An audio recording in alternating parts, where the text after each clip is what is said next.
I think my practice has developed over the years. I've always been interested in pedagogy, and I've always kept aware of different articles on Twitter and different inspirational people like that. But as this part of the new curriculum, and as I've become more established and more a senior role, I've understood the importance of wider research and keeping up to date with curriculum, developments. I understand that, new ideas and more effective ways of doing things come out all the time. So it's really important that we as teachers, and myself in the position that I'm in, keep very aware of these developments, because it's at the heart of everything we do. Pedagogy leads into all other areas. So if a lesson is a good standard, all other parts of school life will largely take care of itself. The children are happy, they're progressing well. It's fundamental, it's the bread and butter of what we do. So in terms of how important it is, it's extremely important for lots of different reasons.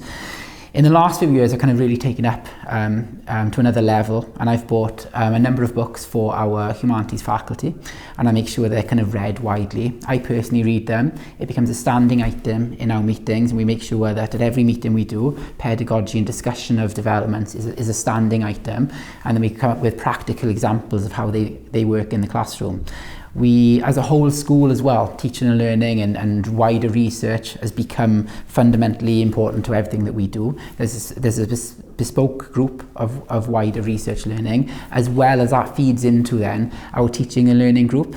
So in terms of my role as a leader, I ensure that I've got people from humanities in different parts of the school, and I will take a leading role on a lot of these reading and then giving practical examples and then put them into resources for how they can work in the classroom. So you've got a sort of wider reach, really, stemming from your own sort of capability in this particular element of the standards, but it's having an impact wider on other members of staff. Yeah, very much so. So in humanities, we started this a couple of years ago, and I think that that's now been kind of rolled out across the school. So we've got like a little library in our humanities office. We've got books dotted around, and I'll recommend certain passages. So I wouldn't expect teachers to necessarily sit down and read it front to cover. What I'll do is I'll put little post-it notes and I'll say this is a good example for challenge, or this is a good example for hooks, and that kind of thing. So it's just reading 5 or 6 pages, and that then kind of spreads it across, and it leads to kind of nice professional discussions, lunchtime, in our free time, as well as in a more professional environment, because teaching a lesson, the very best thing we do, the marking and everything else has to be done, it's important, but actually being in the classroom and that spark is why we're in teaching in the first place. So anything that can enhance that provision has to be a good thing. And can I ask, is there anything in particular you can point to that you did that helped you get to this stage in your practice to be sustained and highly effective in this particular area? I volunteered for the very first wider research group that we did in the school. I was always really keen. I saw the purpose of it by networking with other, I know quite a few people in different schools as well, and we enjoy talking about latest developments.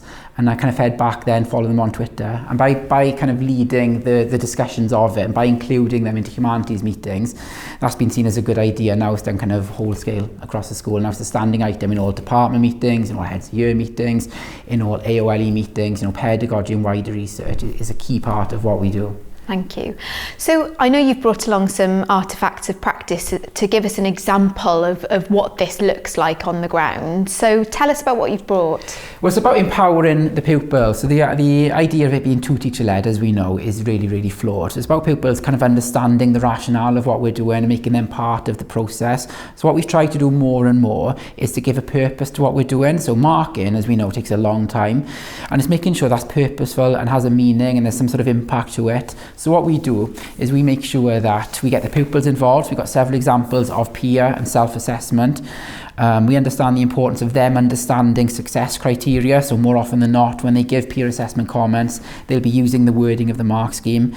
Our predictions are very accurate each year because the pupils themselves can accurately come up with the self-prediction, because they can kind of analyse and gauge where, in according to the success criteria they are. They can do it to themselves, they can do it to each other. And then our target setting is specific to the different criteria of the mark scheme. So we'll break it down into AO1 and AO2 for the different the success criteria. We'll get them to highlight different colours. We will give specific comments of how to improve, and then importantly we'll give the pupils an opportunity then to work on that. And then, for example, I've said, target, develop this part a little bit further, and then the very next page then she develops a little bit further to push herself up to the next column. And how did research and wider reading influence that practice? Because I'm assuming that you've brought this example because it's maybe stemmed from some of that inquiry that you're doing whole school. Yeah, very much so. So lots of books talk about how time-consuming marking is, how it can be a little bit of it can be, if it's done poorly, a bureaucratic exercise, huge amount of workload for teaching. So how can we mark smarter, mark cleverer?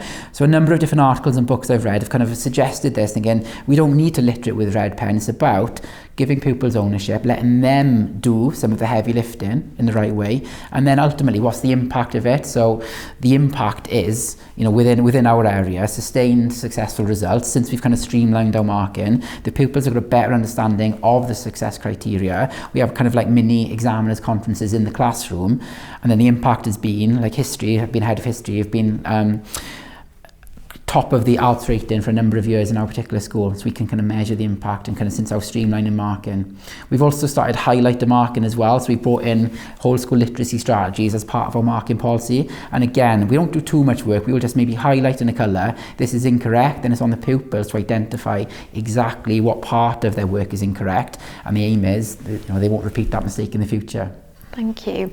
And thinking about the other big areas of the standards, you've talked a lot about how this particular strand or element of professional learning has influenced pedagogy. Have collaboration, innovation, leadership got anything to do with how you've been able to sort of thrive and reach this level in this particular standard? Yeah, very much so. So as part of my role, I've been a member of lots of different groups. So as part of the consortium, we meet regularly with different local secondary schools as well as primary schools, and we talk about, again, wider research, pedagogy being a part of the new curriculum and how we're going to bring that in as part of our curriculum for Wales. I've built up links over a number of years as part of being a WJC examiner in the courses as well. So I speak to heads of history and heads of faculty from schools across Wales, and obviously with our technology, we don't have to even be local, so it's been really useful. Lovely. Final question. If there's someone out there who is sort of on the cusp really of moving towards being sustained and highly effective in this particular element, what advice would you give them to excel?